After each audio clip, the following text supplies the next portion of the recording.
Começa agora o programa Momento da Escola Dominical. Momento da Escola Dominical. Apresentação Moisés Rosa.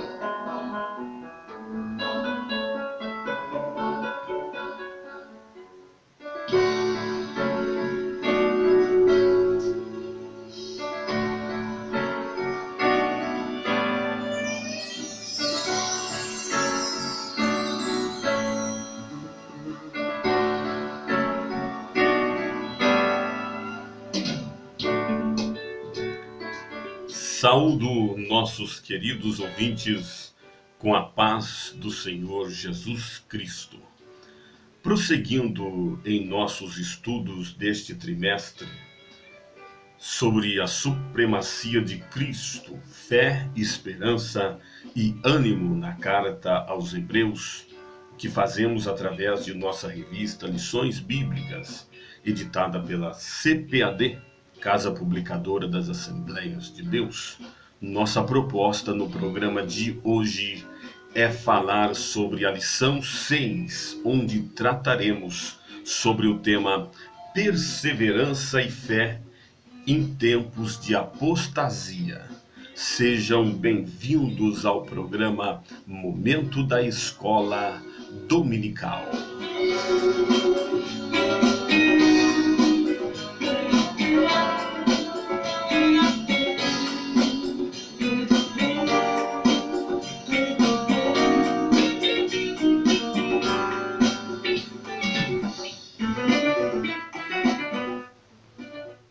Desejo iniciar este programa realizando a leitura de 3 versículos que estão na carta aos Hebreus, capítulo 6, versículos 10 a 12, que nos diz: Porque Deus não é injusto para se esquecer da vossa obra e do trabalho de amor que para com o seu nome mostrastes, enquanto servistes aos santos e ainda servis.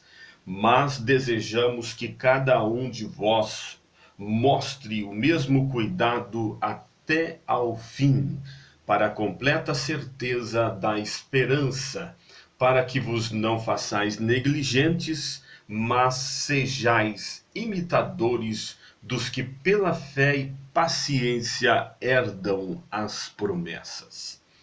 De maneira introdutória, penso ser extremamente importante dizer que, muito embora a carta aos Hebreus tenha sido escrita e endereçada para judeus cristãos, ou seja, para cristãos convertidos na religião do judaísmo do século I, a Igreja de Cristo do nosso século, que é o século XXI, pode perfeitamente tomar para si a base doutrinária da carta aos Hebreus, porque o conteúdo de Hebreus está em perfeita harmonia com os demais textos das Sagradas Escrituras.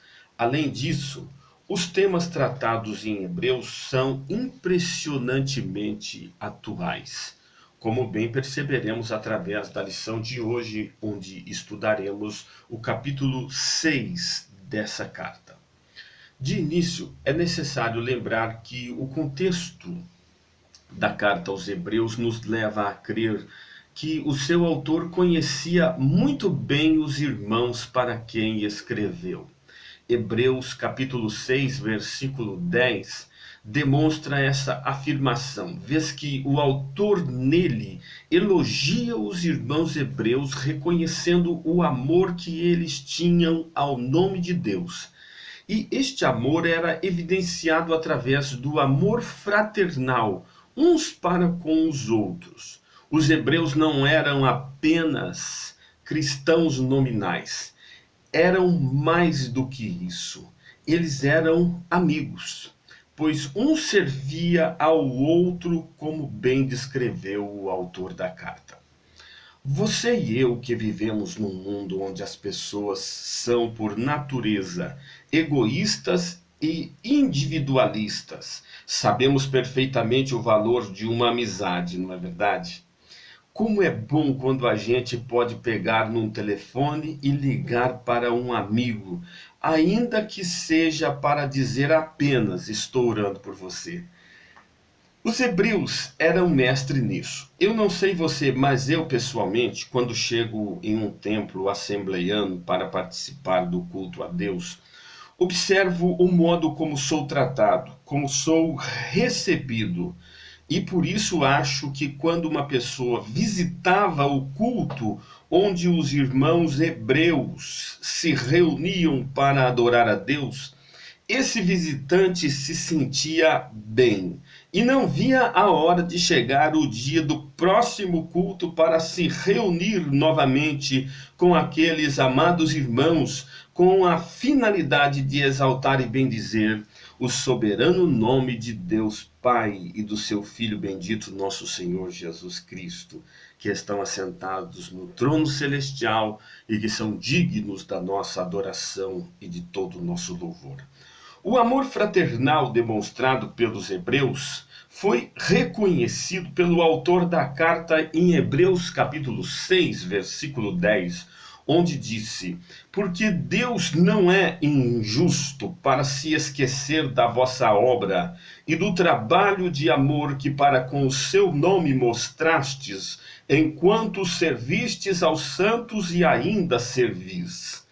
Eu sei que na igreja de hoje existem muitos irmãos que frequentam faculdades, que frequentaram faculdades, onde os professores doutrinam seus alunos com aquela história de quebrar paradigmas e etc. Esses irmãos, quando recebem algum encargo na igreja, na maioria das vezes, querem mudar os bons costumes que herdamos dos nossos primeiros irmãos, dos nossos irmãos mais experientes. Mas o autor da carta aos Hebreus nos dá uma demonstração de que o bom costume, o bom comportamento, não deve nunca ser combatido. Pelo contrário, deve ser preservado. Ouça o que diz Hebreus capítulo 6, versículo 11. Vamos ler esse texto. Mas desejamos que cada um de vós mostre o mesmo cuidado até ao fim, para a completa certeza da esperança. Para o escritor aos Hebreus, a salvação não é um bem que se adquira de uma única vez.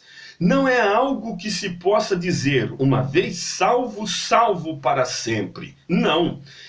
Aos Hebreus, a salvação nos é apresentada como fruto da bondade de Deus que recebemos pela fé em Cristo. Mas, de acordo com o versículo que acabamos de ler, esse bem precioso precisa ser preservado ao longo de nossa existência. E nesse aspecto, as boas obras, as atitudes positivas e a disposição em servir o nosso próximo são sinais que demonstram que estamos preservando de fato a salvação recebida das mãos de Deus por intermédio de Cristo Jesus. Não é por acaso que o autor aos Hebreus inicia o capítulo 6 com a descrição do caminho percorrido pelo salvo. Na visão do autor aos Hebreus, o bom caminho que conduz a Jerusalém celestial inicia-se no momento em que o pobre pecador ouve a mensagem do Santo Evangelho, que faz a fé brotar em seu coração, levando-o a se arrepender dos seus pecados e a crer em Cristo mediante a fé. Nessa jornada, de acordo com Hebreus capítulo 6, versículos 1 e 2, o servo e a serva de Deus compreende perfeitamente que após crer se faz necessário também cumprir a ordenança do batismo em águas, feita pelo Senhor Jesus Cristo. E aí é bom que se diga, o batismo não perdoa e não apaga pecados de ninguém. O perdão e a remissão dos nossos pecados ocorrem no momento em que reconhecemos o sacrifício feito por Cristo em nosso favor e o aceitamos como único e suficiente Salvador e Senhor pela fé. Deste modo, se mostra mais coerente enxergarmos o batismo em águas como um testemunho público de nossa conversão, como uma demonstração de que somos de Cristo, de que agora pertencemos a Ele. Na trajetória da fé, o autor também diz em Hebreus capítulo 6, versículo 2, que haverá imposição das mãos. De acordo com o pastor José Gonçalves, comentarista de nossa lição neste trimestre, essa expressão, imposição de mãos, era sempre demonstrada como um símbolo exterior da prática da oração. Ou seja, sugere que o ato de orar é o grande trunfo que o cristão sempre terá à sua disposição para a conquista e para ser vitorioso. Por fim, o escritor da carta conclui também que em nossa caminhada passaremos pela ressurreição e pelo juízo eterno.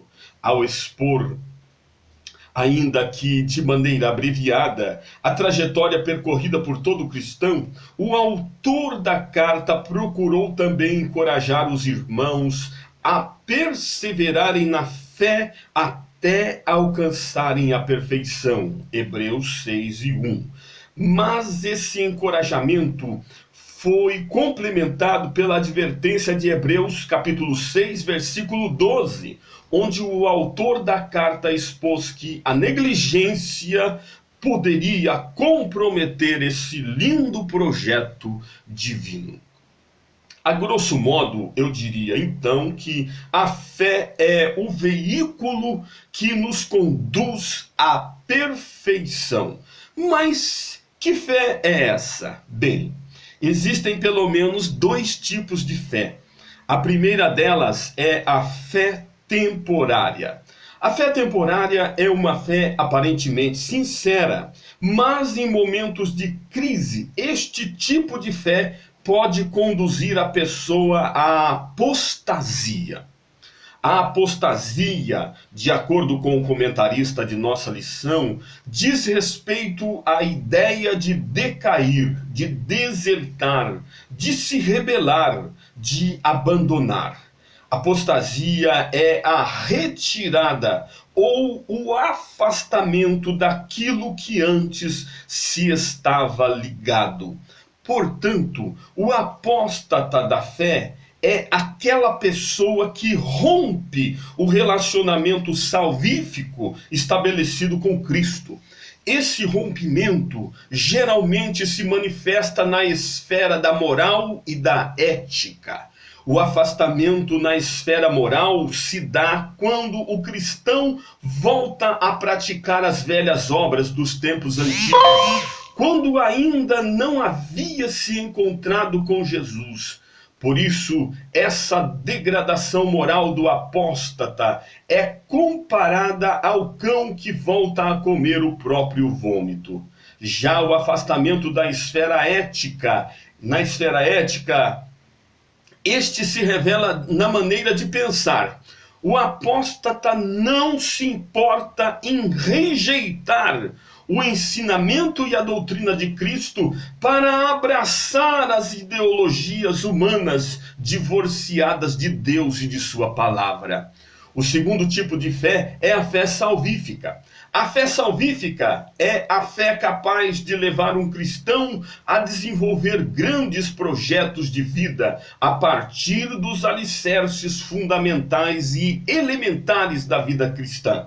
Em outras palavras, significa dizer que, enquanto a fé temporária pode levar a pessoa à apostasia, a fé salvífica funciona como um elemento de propulsão infinitamente mais potente do que os propulsores que levam as naves espaciais e os satélites artificiais para o espaço sideral.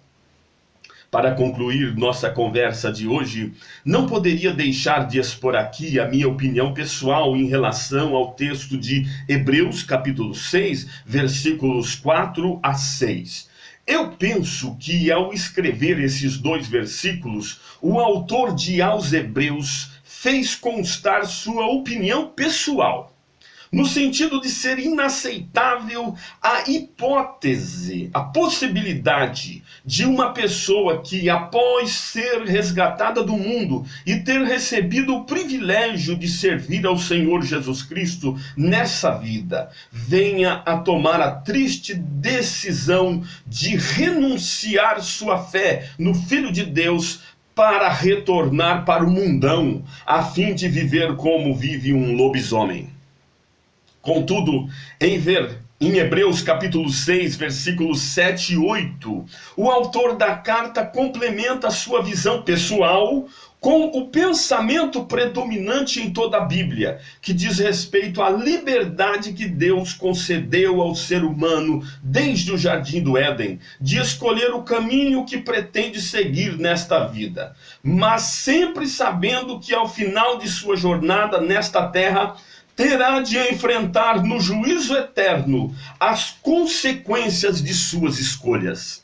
Por entender que os irmãos hebreus estavam envolvidos pelo amor fraternal, demonstrado pela atitude de servir, concluindo que aquele era o ambiente ideal para que a fé salvífica evoluísse até alcançar a perfeição, o autor de Aos Hebreus lhes escreveu em Hebreus capítulo 6, versículo 9, as seguintes palavras: mas de vós, ó amados, esperamos coisas melhores e coisas que acompanham a salvação.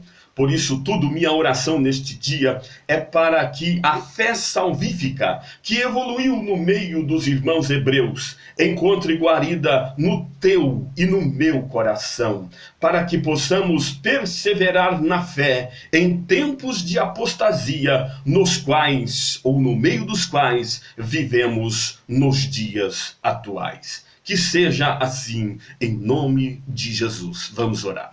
Querido Deus e maravilhoso Pai, nós te rendemos muitas graças neste dia, meu Senhor, pela tua doce e bendita palavra. Te rogamos, Senhor, que esta palavra a qual falamos nesta manhã, na manhã deste sábado, possa alcançar o coração do nosso querido e amado ouvinte. E que a tua palavra evolua, Senhor, nestes corações, é o que nós oramos e te pedimos agradecidos, no santo e bendito nome de nosso Senhor Jesus Cristo. Amém, amém. Graças a Deus, graças a Deus.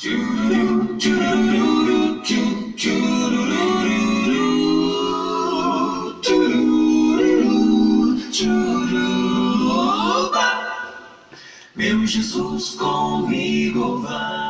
E assim terminamos mais um programa Momento da Escola Dominical. Mas queremos convidar você para o nosso próximo encontro sábado que vem, onde estaremos estudando a nossa próxima lição, a lição de número 7, que terá como tema Jesus, sumo sacerdote de uma ordem superior. Estamos indo embora. Um forte abraço do seu irmão Moisés Rosa. Fiquem todos com Deus e viva Cristo, o Senhor. Vem nos buscar, virá o Senhor nos buscar, nos buscar. Um lugar lá no céu, um lugar lá no céu, há um lugar onde viverei, viverei. Chururu, chururu, chururu, viverei. Acabamos de apresentar com Moisés Rosa Momento da Escola Dominical. Até o próximo programa, se Deus quiser.